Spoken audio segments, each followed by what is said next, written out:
I wanted Michael to talk about Leader Technologies here a bit, something that people can't even get their heads around because it's so big. What happened with your creation, really, of the source code for scalable social network systems? Yeah, so I rebuilt AT&T's email system in the mid-90s, just as Windows 95 was coming on board. And this was prior to the browser wars between Netscape and Microsoft. And so in the process of building this email system, I supported all of AT&T's internal email as well as all their key clients. But in the process, I observed a huge Achilles heel of the emerging internet. And having been an entrepreneur long enough to realize that there's a lot of people out there trying to steal your ideas, I decided to organize a business in 97. I started it, called it Leader Technologies, and we literally went underground, told nobody what we were doing. I hired some of the brightest engineers on the planet at the time. I put a team together and we raised money, all private equity, no venture capital, individual investors.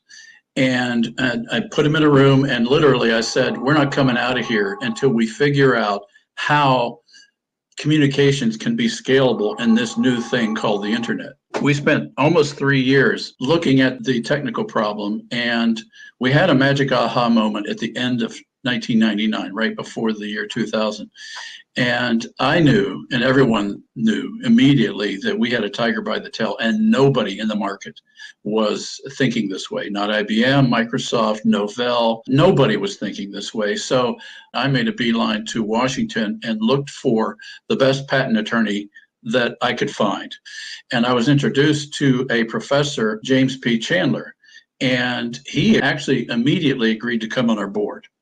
But what we found out later, many years later, is that he was the chief intellectual property counsel essentially for the Pilgrim Society. So it's predictable what happens from there, right? And wasn't he also on like the National Security Council? Or oh yeah, when I say Pilgrim Society, I'm talking about DARPA, I'm talking about the Highlands Group, which is involved with In-Q-Tel, the CIA. They were getting everything organized. And so that was the group that he was also advising, and he was also IBM's chief intellectual property attorney. And so what we have now discovered is that he, in 2001, developed an organization with IBM called the IBM Eclipse Foundation. He was able to obtain a copy of our source code as our intellectual property attorney in July of 2002.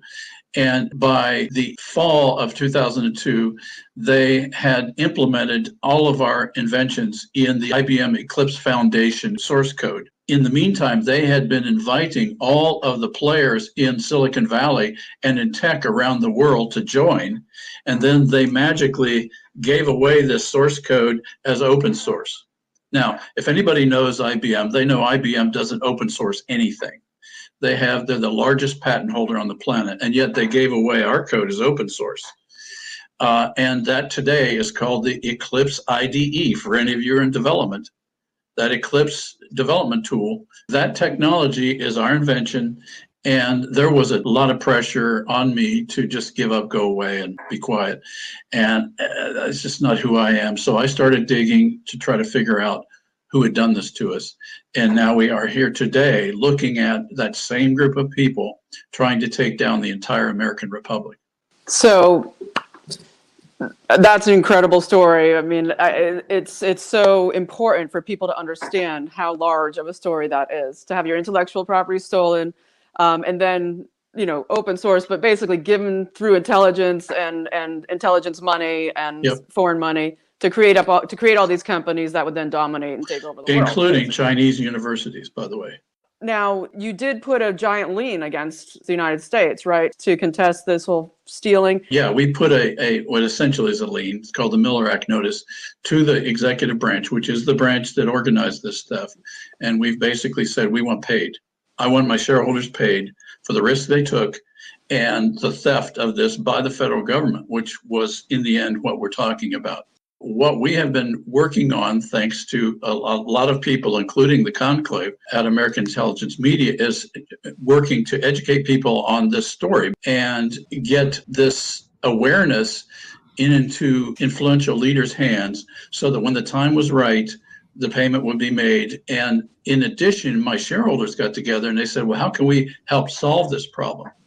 And so one of the things that I credit my shareholders with doing is coming up with a plan that where, along with me, we would take the bulk of the payment that would be due us, and we would plow that into developing a truly free press.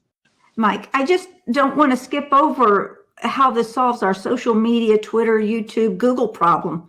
Because what we would do is, since Leader Technologies is the original source for this technology, we would license it to the executive office. It would be really coming from we the people, giving the executive office the legal authority to be able then to secondary license it. Mm-hmm. And then when they step up, when Zuckerberg steps up to get his license to use this, which his whole platform runs on, he'll have to sign off on our user agreement, which says you're not going to mess up on the Constitution and the Bill of Rights.